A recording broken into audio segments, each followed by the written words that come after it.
Ak si v gyme nový a zamýšľaš sa nad tým, do akých doplnkov výživy by si mal investovať a že či jedným z nich není práve predtréningovka, pretože v šatni pred cvičením vidíš svojich rovesníkov, ako si už miešajú ten kúzelný drink, ako to tam sypú a už sa hypujú navzájom, že aký bude poriadny tréning, že budú z nich mašiny, že to tam poriadne rozbijú a tak ďalej.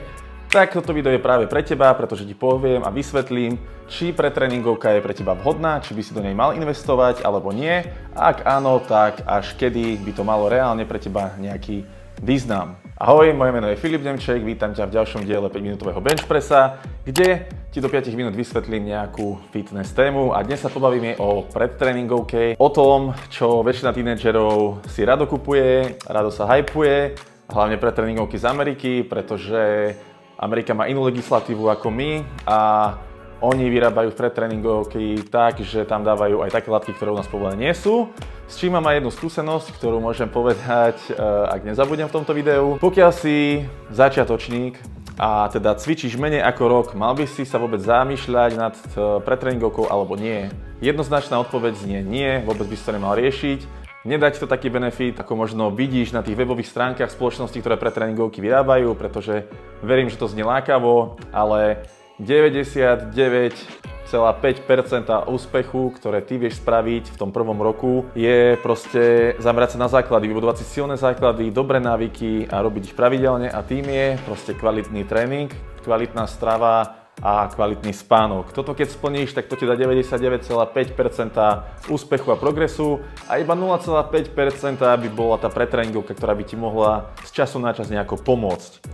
Samozrejme, že tieto čísla som si tak trocha vycúcal z prstu, ale je to asi taký pohľad trénera, ktorý odtrénoval už stovky klientov a vidí, čo proste v praxi funguje a ako to funguje. Takže to je môj názor. Mali by sme si povedať, aké predtréningovky poznáme, rozdeliť si ich na také dva základné druhy a tými sú predtréningovky so stimulantmi, kde máš napríklad kofeín a cieľom týchto predtréningoviek je dať tam nejaké stimulanty, ktoré ťa nabudia, budeš mať proste lepší fokus, budeš nabudenejší, budeš sa vedieť lepšie sústrediť.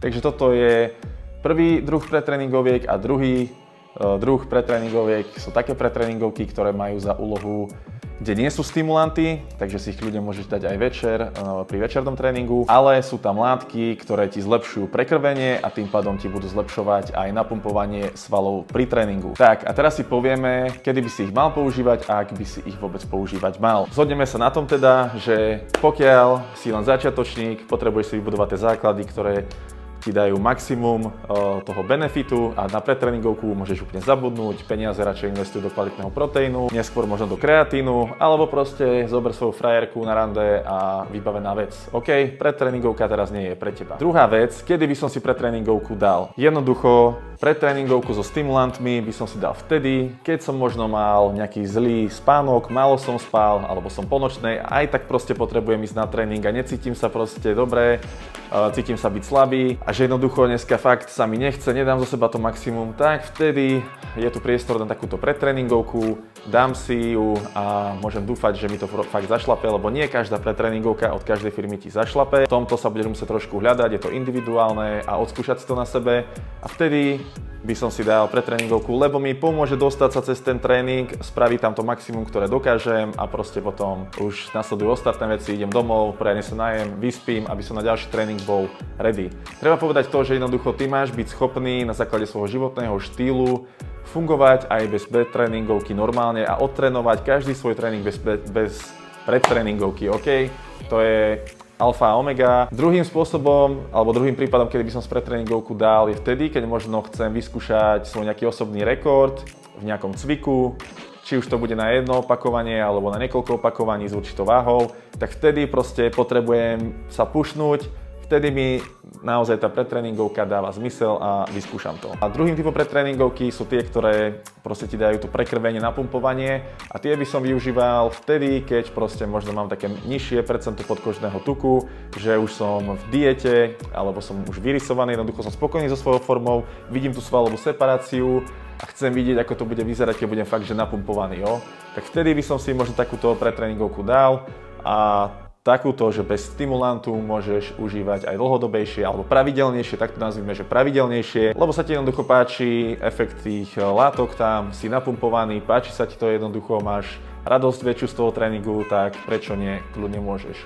A ešte jedna vec, tá pretréningovka so stimulantmi, ešte jeden prípad je, kedy by som ju dal. Keď napríklad idem spraviť proste svoju najlepšiu formu, ako viem, a už som v tých posledných týždňoch, už som v kalorickom deficite, vtedy mám menej jedla, mám menej energie, celkovo som možno menej motivovaný na tréning, tak vtedy naozaj by malo zmysel zaradiť nejakú pretréningovku, ktorá viem, že mi funguje a ktorá ma cez ten tréning proste mi ho zlepší. No a teraz poviem ten príklad, ktorý som spomínal na začiatku. Stala sa mi taká vec, mal som klienta v gyme, bolo to ráno, možno okolo 9. Trénoval som ho a zrazu prišiel za mnou jeden chalan, celý vystrašený, ma podľapkal na ramene a vraví mi, že prosím vás, pomôžete mi, že môj kamarát odpadol.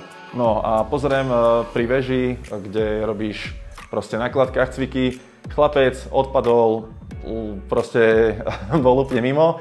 A tak sme ho troška prebral sa, bol v pohode, potom sa šiel vyvracať na záchod a samozrejme, že som sa pýtal, že čo sa deje, čo sa mu stalo a proste long story short, chlapec si dal na lačno americkú pretréningovku s tými látkami, ktoré u nás povolené nie sú. Poriadne mu to zrýchlilo srdce, mal do toho nejaký tréning, ktorý mu to srdce samozrejme ešte viacej vypumpoval, možno robil viacej opakovaní, krátke prestávky, nezvládol to, odpadol a potom sa šiel vyvracať a chlapec má ponaučenie, dúfajme, že na lačno by som si pretréningovku moc nedával a hlavne v takých dávkach a tie americké hlavne.